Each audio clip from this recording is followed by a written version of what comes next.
जय मां संतोषी। फ्रेंड्स, धार्मिक ग्रंथों में शुक्रवार का दिन संतोषी माता की पूजा के लिए बनाया गया है। अत्यंत ही सरल, आसानी से प्रसन्न होने वाली संतोषी माता का व्रत हर तरह से गृहस्थी को धन धान्य, पुत्र, अन्न वस्त्र से परिपूर्ण रखता है और माँ संतोषी अपने भक्तों को हर कष्टों से बचाती है। फ्रेंड्स, आप लोगों ने सुना होगा कि काफी लोग संतोषी माता का व्रत शुक्रवार के दिन करते हैं। शुक्रवार के दिन जो लोग भी व्रत रखते हैं, संतोषी माता का पूजा पाठ करते हैं, उन लोगों को पूजा पाठ के साथ साथ व्रत के पुण्य फलों की प्राप्ति के लिए संतोषी माता की संपूर्ण व्रत कथा जरूर सुननी चाहिए। जो मनुष्य व्रत के दिन कथा नहीं सुनता है, उसका व्रत अधूरा माना जाता है। तो चलिए फ्रेंड्स, आज मैं आपको इस वीडियो के माध्यम से शुक्रवार के दिन की संतोषी माता की व्रत कथा सुनाने जा रही हूँ। कथा को अंत तक जरूर सुने ताकि आपको भी कथा सुनकर संतोषी माता का आशीर्वाद मिल सके, माँ आपको भी आपके कष्टों से मुक्ति दिला सके। एक गांव में एक बुढ़िया रहती थी जिसके 7 बेटे थे। 6 बेटे कमाने वाले थे और एक बेटा निकम्मा था। बुढ़िया माँ 6 पुत्रों का जूठा 7वें पुत्र को दे देती थी। 7वां पुत्र एक दिन अपनी पत्नी से बोला, देखो मेरी माता का मुझ पर कितना प्रेम है। वह बोली, क्यों नहीं, सबका जूठा बचा हुआ जो तुमको खिलाती है। वह बोला, जब तक मैं आंखों से ना देख लूं, मैं नहीं मान सकता। पत्नी ने हंसकर कहा, देख लोगे तब तो मानोगे। कुछ दिन बाद एक बड़ा त्योहार आया। घर में 7 प्रकार के भोजन और चूरमा के लड्डू बने। वह पत्नी की बात को जांचने के लिए सिरदर्द का बहाना बनाकर पतला कपड़ा सिर पर ओढ़कर रसोई में जाकर सो गया और कपड़े में से सब कुछ देखता रहा। 6 भाई भोजन करने आए। उसने देखा माँ ने उनके पर आसन बिछाई, 7 प्रकार की रसोई परोसी और आग्रह कर करके उन्हें भोजन कराती रही। वह देखता रहा। 6 भाई भोजन कर उठ गए। तब माँ ने उनकी 5 थालियों में से लड्डुओं के टुकड़े को उठाया और एक लड्डू बनाया। जूठन साफ करके माँ ने उसे पुकारा, उठ बेटा उठ, तेरे भाइयों ने भोजन कर लिया है, तू भी उठकर भोजन कर ले। उसने कहा, माँ मुझे भोजन नहीं करना है, मैं परदेस जा रहा हूँ। माता ने कहा, कल जाना हो तो आज ही चला जा। वह बोला, हाँ हाँ जा रहा हूँ। यह देखकर वह घर से निकल गया। चलते समय उसे अपनी पत्नी की याद आई। वह गौशाला में कंडे थाप रही थी। वहां जाकर वो बोला, मेरे पास तो कुछ नहीं है, तुम ये अंगूठी रख लो और अपनी कोई निशानी मुझे दे दो। वह बोली, मेरे पास क्या है, ये गोबर भरा हाथ है। यह कहकर पत्नी ने उसकी पीठ पर गोबर के हाथ की थाप मार दी और वो वहां से चल दिया। चलते चलते दूर देश पहुंचा। वहां एक साहूकार की दुकान थी। वहां जाकर बोला, सेठ जी मुझे नौकरी पर रख लो। साहूकार को नौकर की सख्त जरूरत थी। साहूकार ने कहा, काम देखकर तनख्वाह मिलेगी। उसने कहा, सेठ जी जैसा आप ठीक समझे। उसे साहूकार के यहाँ नौकरी मिल गई। वह वहां दिन रात काम करने लगा। कुछ दिन में दुकान का लेन देन, हिसाब किताब, ग्राहकों को माल बेचना, सारा काम वह करने लगा। साहूकार के 7-8 नौकर थे। वे सब चक्कर खाकर गिरने लगे, लेकिन उसने अपने लगन, परिश्रम और ईमानदारी से सबको पीछे छोड़ दिया। उसे अपने किए का फल मिला। सेठ ने कहा कि तुम्हारा काम बहुत ही अच्छा है। 3 महीने में ही उसे मुनाफे में साझेदारी बना लिया। परिश्रम करते करते 12 वर्ष में वह नगर का नामी सेठ बन गया और सेठ अपना सारा कारोबार उस पर छोड़कर बाहर चला गया। इधर उसकी पत्नी पर क्या बीती वह सुने। सास ससुर उसे दुख देने लगे, गृहस्थी का काम करवाकर उसे लकड़ी लेने जंगल में भेजते। इस बीच घर की रोटियों के आटे से जो भी भूसी निकलती, उसकी रोटी बनाकर उसके लिए रख दी जाती। फूटे नारियल की नरेली में उसे पानी दिया जाता। इस तरह दिन बीतते रहे। एक दिन वह जब जंगल में लकड़ी लेने जा रही थी, तब उसे रास्ते में बहुत सी स्त्रियां संतोषी माता का व्रत करती हुई दिखाई दी। यह वहां खड़ी होकर पूछने लगी, बहनों, यह तुम किस देवता का व्रत करती हो और इसके करने से क्या फल प्राप्त होता है? इस व्रत की क्या विधि है? यदि तुम अपने इस व्रत का विधान मुझे समझाकर कहोगी तो मैं तुम्हारा बड़ा एहसान मानूंगी। उनमें से एक स्त्री बोली, सुनो, यह संतोषी माता का व्रत है। इसके करने से निर्धनता, दरिद्रता का नाश होता है। लक्ष्मी माँ स्वयं घर पधारती है। मन की चिंताएं दूर होती है, मन को प्रसन्नता और शांति मिलती है। जिसका पुत्र नहीं होता उसे पुत्र प्राप्ति होती है। प्रीतम बाहर गया हो तो वह शीघ्र ही घर लौट आता है। कुंवारी कन्याओं को मनपसंद सुयोग्य वर मिलता है। चलता हुआ मुकदमा खत्म हो जाता है। कलह कलेश की निवृत्ति हो जाती है। घर में धन जमा हो जाता है। धन जायदाद में लाभ होने लगता है तथा जो भी मन में कामना होती है सब संतोषी माता की कृपा से पूरी हो जाती है। इसमें कोई भी संदेह नहीं है। वह पूछने लगी, यह व्रत कैसे किया जाता है? यह भी तुम मुझे बताओ, आप लोगों की बड़ी कृपा होगी। वह स्त्री कहने लगी, बिना परेशानी, श्रद्धा और प्रेम से जितना भी बन सके प्रसाद लेना। 5.25 पैसे से 5.25 आने तक, इससे भी ज्यादा शक्ति और भक्ति के अनुसार गुड़ और चना लेना। हर शुक्रवार को निराहार रहकर कथा कहना और सुनना। इसके ओम बीच नहीं टूटने चाहिए। लगातार नियम के पालन करना। सुनने वाला कोई ना मिले तो घी का दीपक जलाकर उसके आगे जल के पात्र को रखकर कथा कहना, परंतु ध्यान रहे कि नियम ना टूटे। जब तक कार्य सिद्ध ना हो नियम का पालन करना और कार्य सिद्ध हो जाने के बाद व्रत का उद्यापन करना। 3 मास में माता पूरा फल प्रदान करती है। यदि किसी के ग्रह खोटे हैं तो भी माता 1 वर्ष में अवश्य उनको अनुकूल करती है। कार्य सिद्ध होने पर ही उद्यापन करना चाहिए, बीच में उद्यापन नहीं करना चाहिए। उद्यापन में 2.5 सेर आटे का खाजा तथा इसी अनुसार खीर तथा चने का साग बनाना। 8 बच्चों को भोजन कराना। जहां तक मिले देवर, जेठ, भाई बंधु, कुटुंब के ही लड़के लेना। ना मिले तो रिश्तेदार और पड़ोसियों के लड़कों को बुलाकर उन्हें भोजन करवाना, यथाशक्ति दक्षिणा देना, माता का पूरा नियम करना। सखी ध्यान रखना, इस दिन खटाई बिल्कुल भी मत खाना। यह सुनकर वह वहां से चल दी। रास्ते में लकड़ी के बोझ को बेच दिया और उन पैसों से गुड़ चना लेकर माता के व्रत की तैयारी कर आगे चली।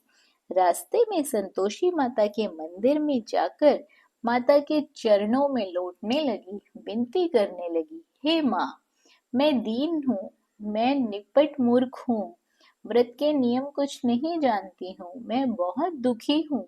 हे माता, मैं तेरी शरण में आई हूँ, मेरे दुख दूर कर। माता को दया आई। एक शुक्रवार बीता कि दूसरे शुक्रवार को उसके पति का पत्र आया और तीसरे शुक्रवार को उसका भेजा हुआ पैसा भी आ पहुंचा। यह देखकर जेठानियां मुंह सिकोड़ने लगी। इतने दिनों बाद इतना पैसा आया, इससे क्या बढ़ाई है? लड़के ताने देने लगे, काकी के पास अब पत्र आने लगे हैं, रुपया आने लगा है, अब तो काकी की खातिरदारी बढ़ेगी, अब तो काकी बुलाने से भी नहीं बोलेगी। बेचारी सरलता से कहती है, भैया पत्र आए रुपया आए तो हम सबके लिए अच्छा है। ऐसा कहकर आंखों में आंसू भरकर संतोषी माता के मंदिर में जाकर बैठती है। मातेश्वरी के चरणों में गिरकर रोने लगती है। माँ, मैंने तुमसे पैसा नहीं मांगा, मुझे पैसे से क्या काम, मुझे तो अपने सुहाग से काम है। मैं तो अपने स्वामी के दर्शन और सेवा मांगती हूँ। तब माता ने प्रसन्न होकर कहा, जा बेटी, तेरा स्वामी जल्द ही आएगा। यह सुन खुशी से बावली होकर वह घर आकर काम करने लगी।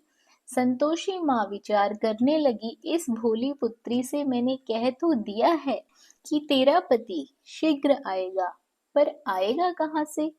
वह तो इसे स्वप्न में भी याद नहीं करता। उसे इसकी याद दिलाने तो मुझे ही जाना पड़ेगा। संतोषी माता ने उस बुढ़िया के बेटे को स्वप्न में समझाया, पुत्र, तेरी घरवाली बहुत कष्ट उठा रही है।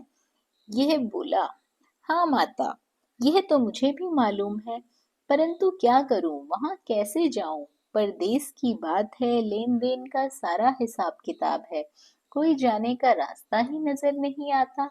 आप ही कोई रास्ता दिखाएं कि मैं वहां कैसे जाऊं।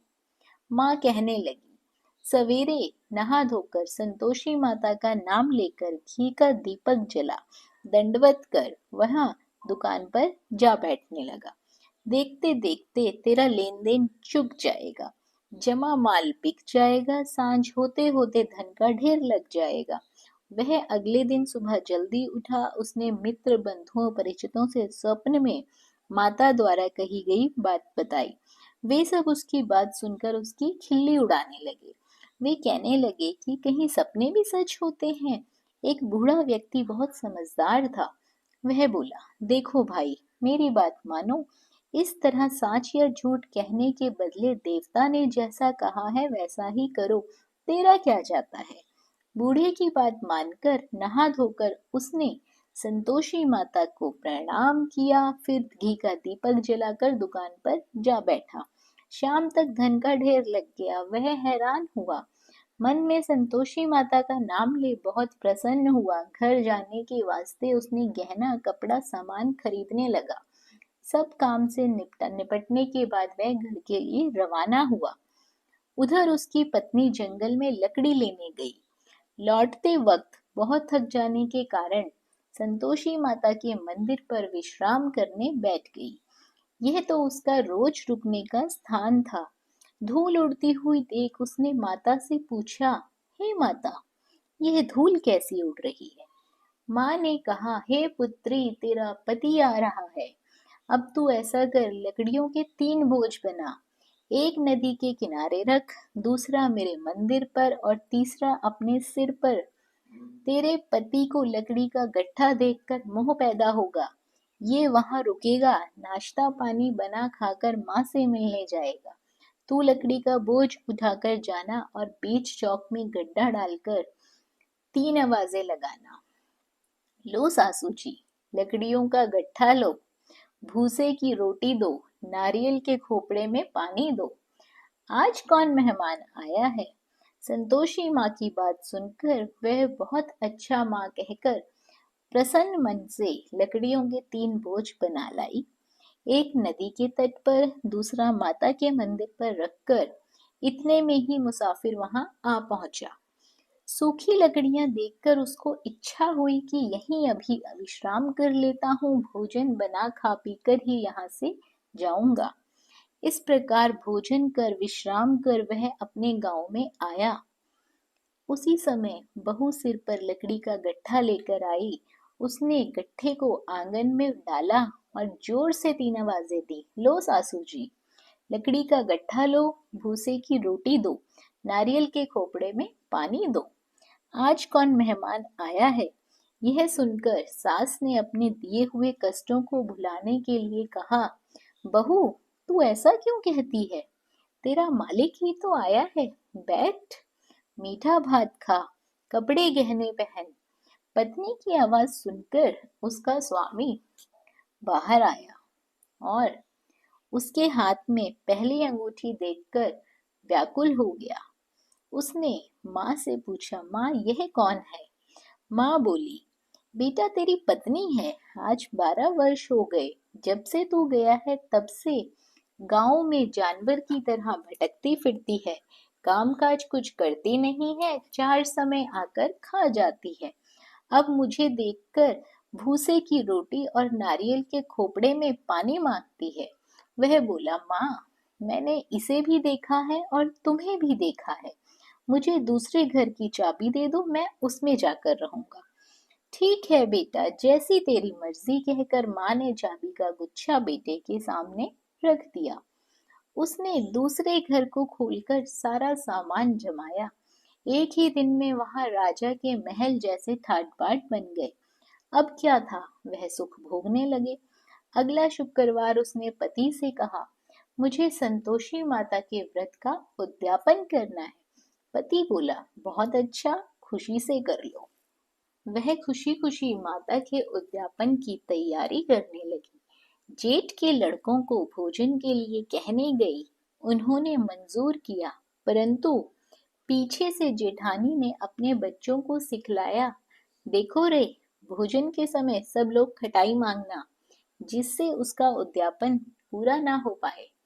लड़के भोजन करने आए, खीर पेट भरकर खाई, परंतु बात याद आते ही कहने लगे, हमें कुछ खटाई खाने को दो, खीर खाना हमें नहीं भाता, देखकर अरुचि होती है। लड़के उठ खड़े हुए, बोले, पैसे लाओ। भोली बहू कुछ नहीं जानती थी, उन्हें उसने पैसे दे दिए। लड़कों ने बाजार जाकर उन पैसों से इमली खरीदी और खाई। यह देखकर बहू पर माताजी ने बहुत कोप किया। राजा के दूत उसके पति को पकड़कर ले गए। अब सब मालूम ही हो जाएगा जब जेल की रोटी खाएगा। बहू से ये वचन सहन नहीं हुए। वह संतोषी माता के मंदिर में गई और कहने लगी, माता तुमने यह क्या किया? हंस खाकर क्यों रुलाने लगी? माता बोली, पुत्री तूने मेरा व्रत भंग किया है, इतनी जल्दी सब बातें भुला दी। वह बोली, माता भूली तो नहीं हूँ, ना कुछ अपराध किया है, मुझे तो लड़कों ने भूल में डाल दिया, मुझे क्षमा करो माँ। माँ बोली, ऐसी भूल भी कहीं होती है? यह बोली, अब कोई भूल नहीं होगी माता, आप बताओ मेरा पति कैसे आएगा? माँ बोली, पुत्री जा, तेरा पति तुझे रास्ते में आता मिलेगा। वह मंदिर से निकलकर बाहर आई तो रास्ते में उसे अपना पति आ दिखाई दिया। उसने पूछा, कहाँ गए थे? वह बोला, इतना धन जो कमाया है उसका कर राजा ने मांगा था, बस वही भरने गया था। वह प्रसन्न होकर बोली, भला हुआ, अब घर चलो। फिर अगला शुक्रवार आया।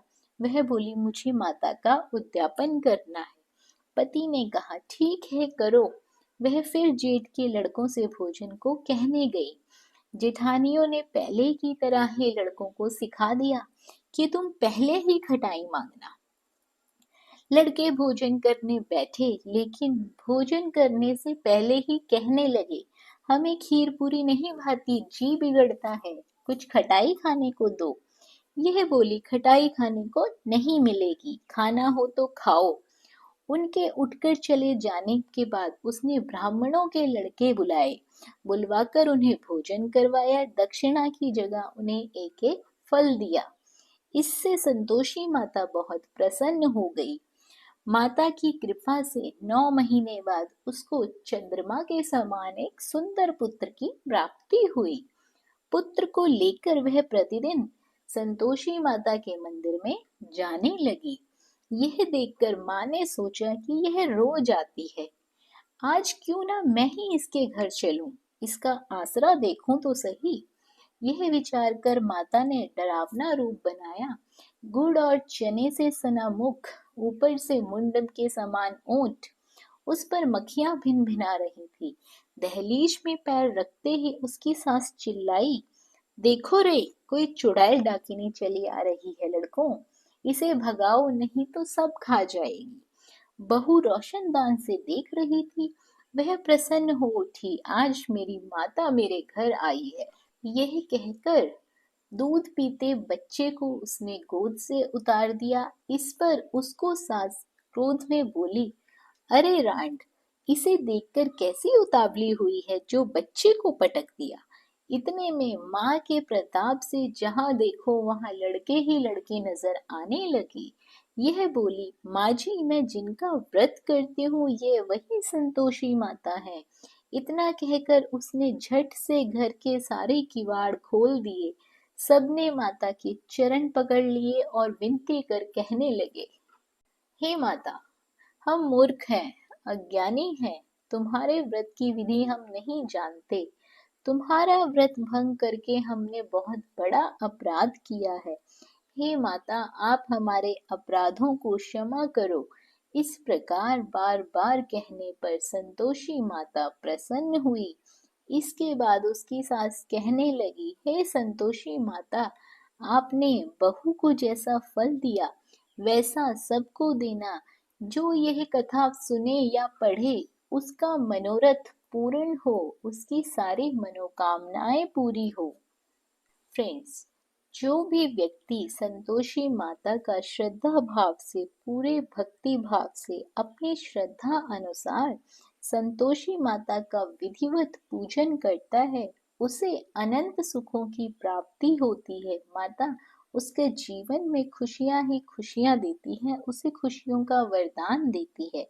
फ्रेंड्स, कथा अच्छी लगी हो, कथा आपको मन को भाई हो, तो वीडियो को लाइक और शेयर ज़रूर करें। और यदि आप हमारे चैनल पर पहली बार आए हैं और इस तरह की व्रत की, पूजा पाठ की विधियां और कथाएं आपको भी अच्छी लगती हैं, तो चैनल को सब्सक्राइब कर लीजिए, साथ ही बेल आइकन के बटन को दबा दीजिए ताकि आपको हमारी आने वाली वीडियोस की नोटिफिकेशन सबसे पहले मिल सके। बने रहिए आपके अपने YouTube चैनल अंकित वास्तु ज्ञान में। धन्यवाद। जय मां संतोषी।